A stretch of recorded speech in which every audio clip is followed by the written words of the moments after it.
tal passar uns dias em uma ilha bem isolada, próxima da charmosa cidade de Veneza, na Itália? Talvez pareça um bom convite, mas certamente você vai mudar de ideia quando conhecer a história de Poveglia. Trata-se de uma ilha com quase 7 hectares de terra e que fica a apenas 3 quilômetros dos famosos canais de Veneza. No entanto, Poveglia está longe de ser uma atração turística popular, dada a sua história macabra e sombria. Eu sou Donato de Paula, narrador do Mistérios do Mundo, e aqui está o nosso vídeo sobre a história de Poveglia, a ilha macabra utilizada para quarentenas durante a Idade Média.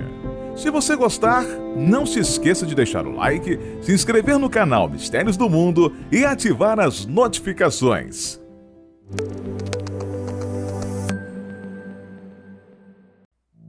Conhecida por muitos europeus como a Ilha Fantasma ou a Ilha Maldita, o local servia inicialmente como uma espécie de forte defensivo para a cidade de Veneza, já que as tropas lá posicionadas podiam realizar ataques estratégicos a qualquer embarcação que se aproximasse da cidade, uma das mais ricas de seu tempo.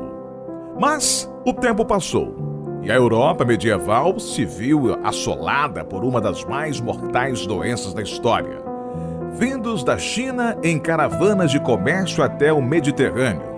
Muitos doentes aportavam nas principais cidades costeiras da época, como Gênova e Veneza. As péssimas condições de higiene da época contribuíram para que a pandemia se alastrasse.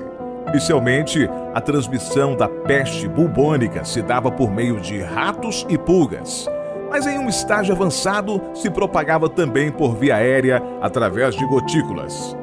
Os sintomas da doença eram variados. Os linfonodos aumentavam, podendo atingir o tamanho de um ovo, além de febre alta, calafrios, dores de cabeça e musculares extremas, e muito cansaço. Quando afetava os pulmões, a pessoa sentia dor no peito e falta de ar.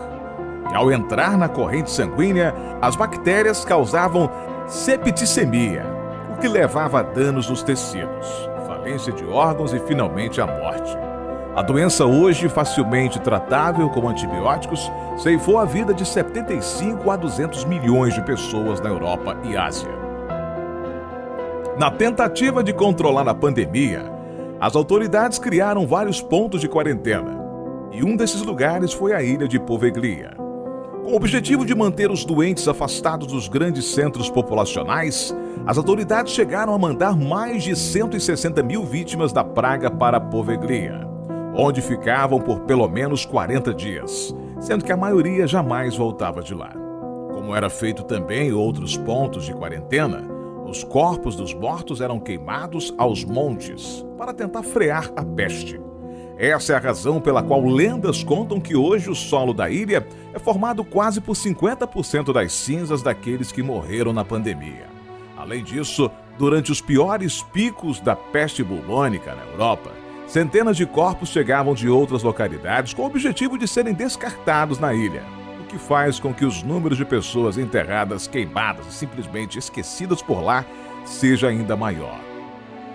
Chamados de lazaretos, os postos de quarentena em Poveglia nem sempre foram assim tão horríveis, já que mesmo antes dos piores momentos da praga na Europa, os viajantes costumavam passar um tempo na ilha antes de rumar para Veneza, uma medida extra de segurança para evitar epidemias. No entanto, quando o número de pessoas isoladas aumentou, a situação saiu do controle, e de acordo com registros da época, o caos tomou conta dos lazaretos, com 3 a 4 doentes dividindo a mesma cama e trabalhadores recolhendo centenas de corpos todos os dias. Como os mortos eram muito numerosos, esses trabalhadores muitas vezes sequer se esforçavam em analisar se certas pessoas estavam realmente mortas ou se estavam apenas desacordadas. Por isso, acredita-se que muitos tenham sido queimados ou enterrados em covas compartilhadas por engano. Após dizimar até metade da população da Europa, finalmente a peste acabou. E em 1814, a ilha deixou de ser um ponto de quarentena. Mas as histórias sombrias de Poveglia não acabavam ali. Não fosse bastante desgraça para apenas uma ilha, Poveglia também acabou se tornando lar para um manicômio, em 1922. Não há muitos registros claros sobre qualquer tipo de abuso cometido pelos funcionários do local, mas talvez por conta da história já suficientemente macabra da ilha, o hospital psiquiátrico também começou a ser alvo de rumores. Alguns desses boatos dizem que nem todos os pacientes levados para lá eram realmente doentes e que muitos acabaram sendo torturados lá dentro, como cobaias para procedimentos bizarros como lobotomia. Outros boatos, mais infundados, sugerem que os pacientes eram assombrados pelos fantasmas que outrora vieram ali. Uma crença local diz que o diretor da instituição enlouqueceu com a presença sobrenatural do local e teria se atirado da torre de vigilância do edifício. O hospital fechou em 1968, fazendo com que a ilha, mais uma vez, fosse totalmente abandonada. Hoje em dia, visitas não autorizadas são proibidas por lá. Mas afinal de contas, quem em sã consciência gostaria de viajar para um lugar tão infame? E você, gostou de conhecer a história macabra da ilha de Poveglia? Conte nos comentários. Até a próxima!